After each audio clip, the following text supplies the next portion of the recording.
think that's it. Right, so where do I begin? I've been the owner of the Cineworld Unlimited card since end of 2011.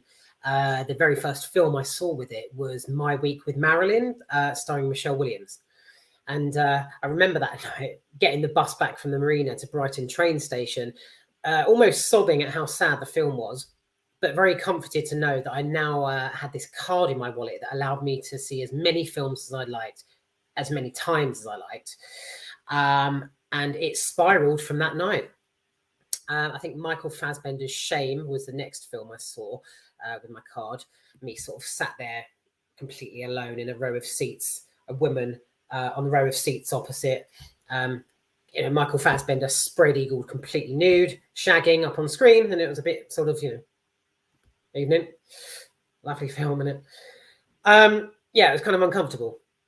Contagion came along. The Grey, The Thing, Silent House, starring Elizabeth Olsen, which was quite intriguing. It was filmed all in one shot, I believe.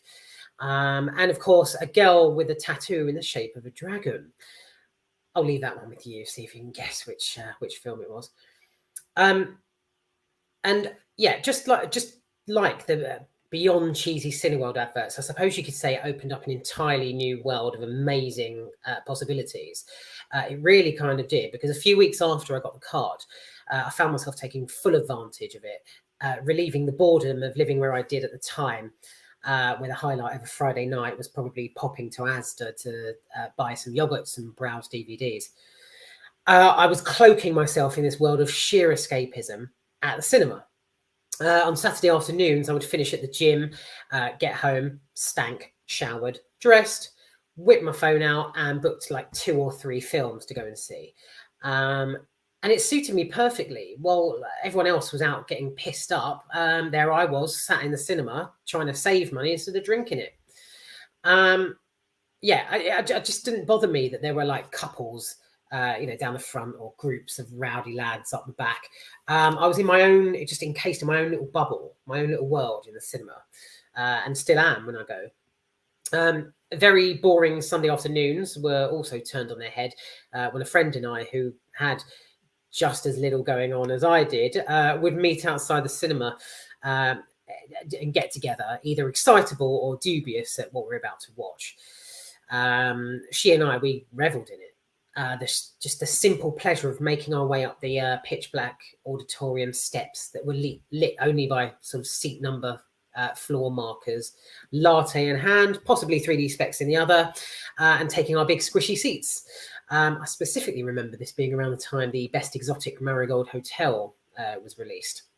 And back then, a whole new cinematic world was awakening, with Avengers pouncing into action, Margaret Thatcher being portrayed spectacularly by the one and only Meryl Streep.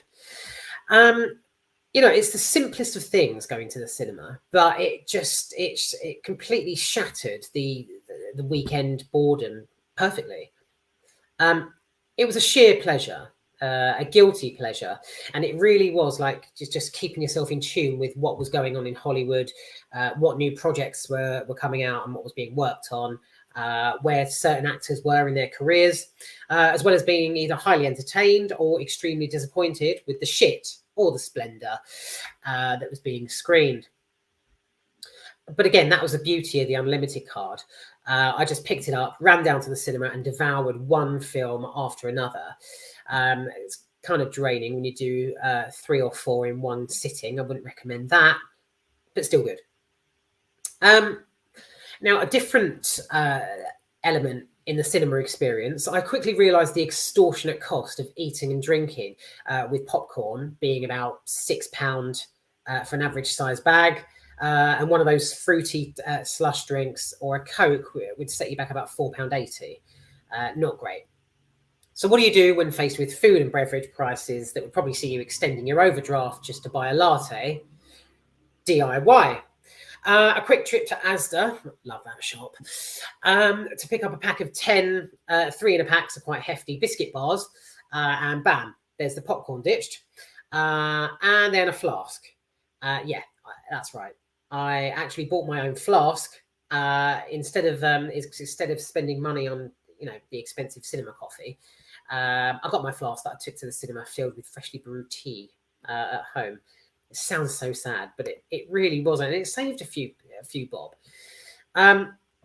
Yeah, I did have to proper leg it into town in case the tea went cold, but generally it was still kind of hot when I got there. So yeah, I saved money while sipping gorgeous warming tea instead of that fizzy slushy crap that's filled with God knows how many chemicals and colorants for the bargain price of £5.80. And yeah, that was sarcasm. I mean, Jesus, I wouldn't pay more than £3 for a tube of lube these days, and some of those are fucking expensive. I'm not a frequent shopper, I must add. But I did notice a standard size Durex, like a tube of lube, is about £8.99. Nuts, literally. Home bargains, 79p. So as time went on and cinema became more of a side salad to my day job, someone I met actually said, hey, you should start writing film reviews. You go to the cinema enough, you can start writing for the papers, magazines, blah, blah, blah. Yeah, that put the idea in my head. Bam, summer 2013, I created my own little website, rickysfilmreviews.com. You may have already been there. You may have never actually heard of it. Thank you for visiting if you have.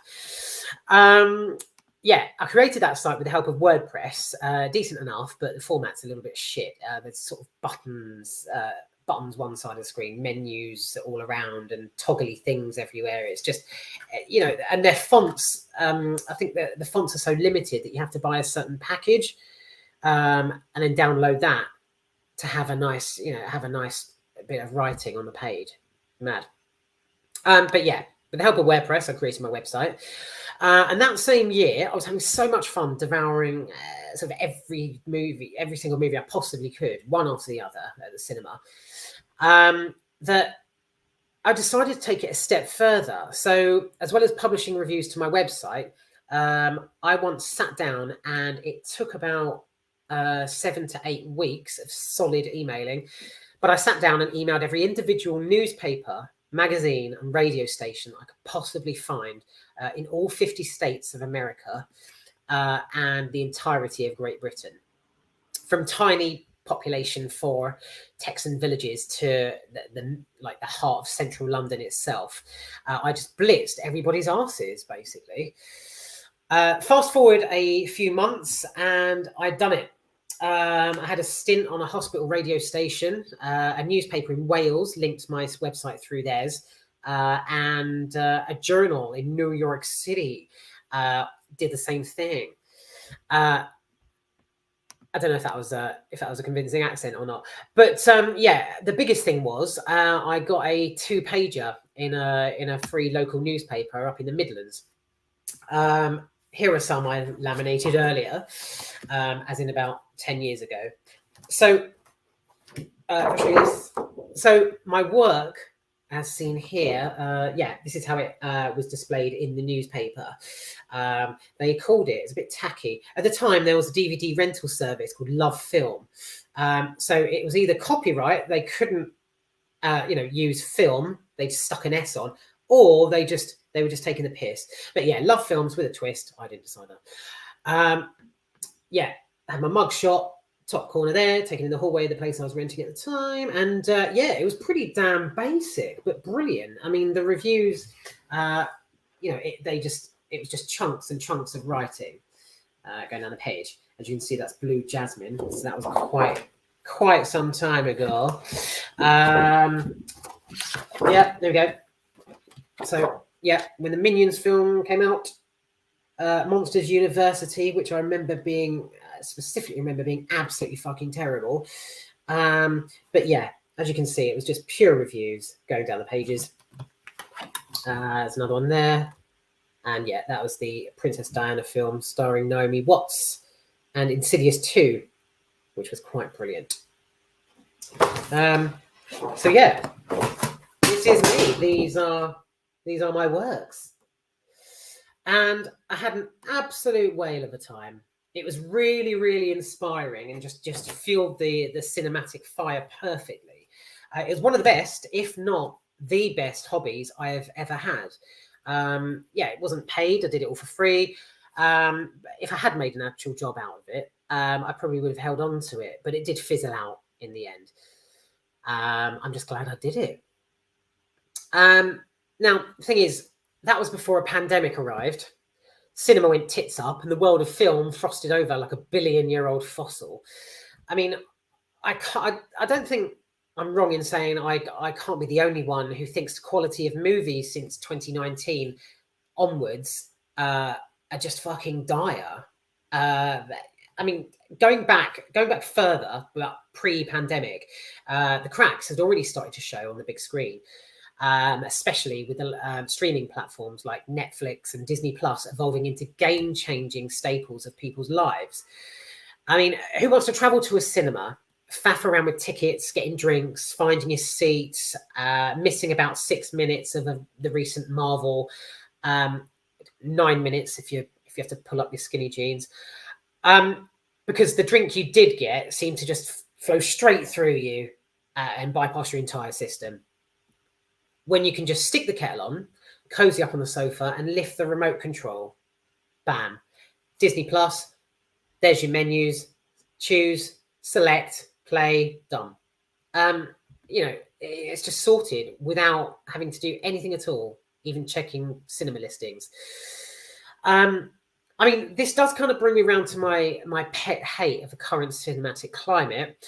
The fact any movie released in cinemas will almost certainly be on streaming platforms within a week or three.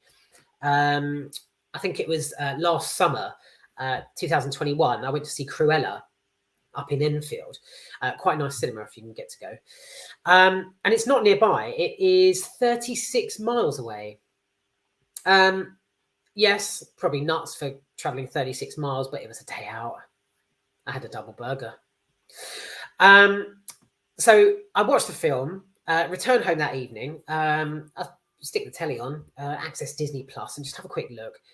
And suddenly there's Emma Stone like scowling out of the screen, and it said something like available to stream from next week. So, you know, no, I didn't have to travel 36 miles to see a film, but that wasn't the point. The point was I'd made an effort to go see it regardless, and yet it was about to hit a streaming platform within a week. It's just a waste of time and money. So yeah, these streaming platforms have really taken over, and it'd be interesting to see how it all goes, how they evolve within the next couple of years. My second point on this matter is the fact that my reviews are going to be uploaded probably after many of you have seen the film, because of how swiftly they're added to these platforms, or because you made it to the cinema before I did. I mean, back in the days of the birth of Ricky's Film Reviews websites, I would often turn up at the cinema the day of release, probably before the building actually opened, so as to be first in, view, out, draft the review, get home, publish.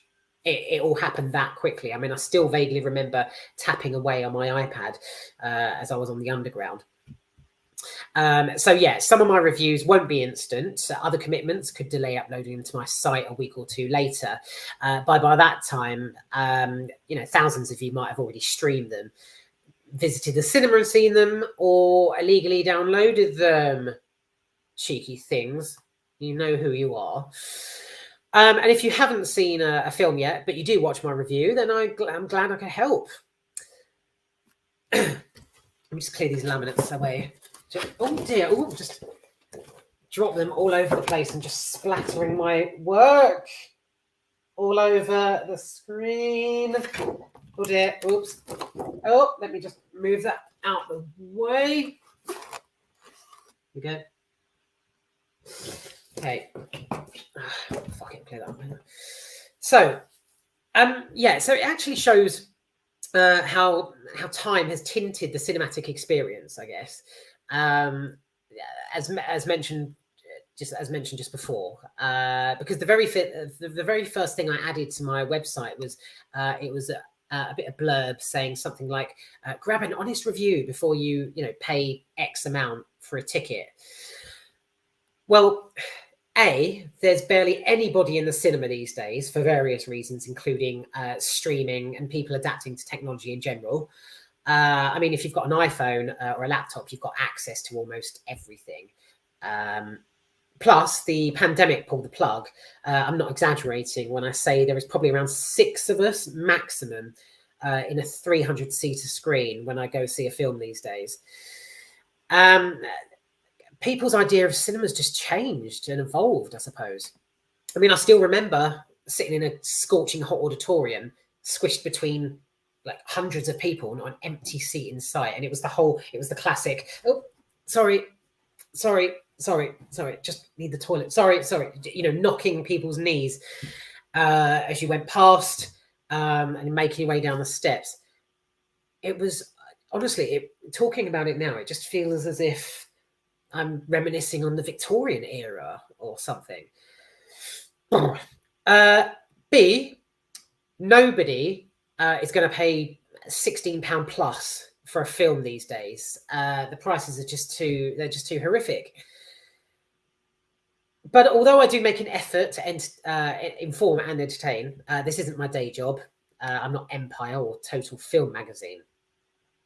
So whether it's a quick look on your lunch break or you've settled down for the evening to browse YouTube film reviews, I'll do my best to bring you raw, very honest, a lot of the time, reviews of recent and probably ages back at the moment movies.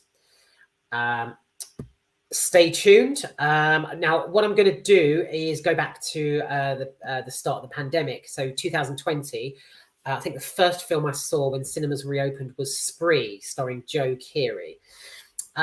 So yeah, that'll be the first one I review. So yeah, enjoy the channel. Yeah, keep the comments flowing, interaction. I mean, I think that's what it's all about, is the, you know, people's opinions and comments on things, and just enjoying the whole show. So yeah, any questions or comments, feel free, and enjoy.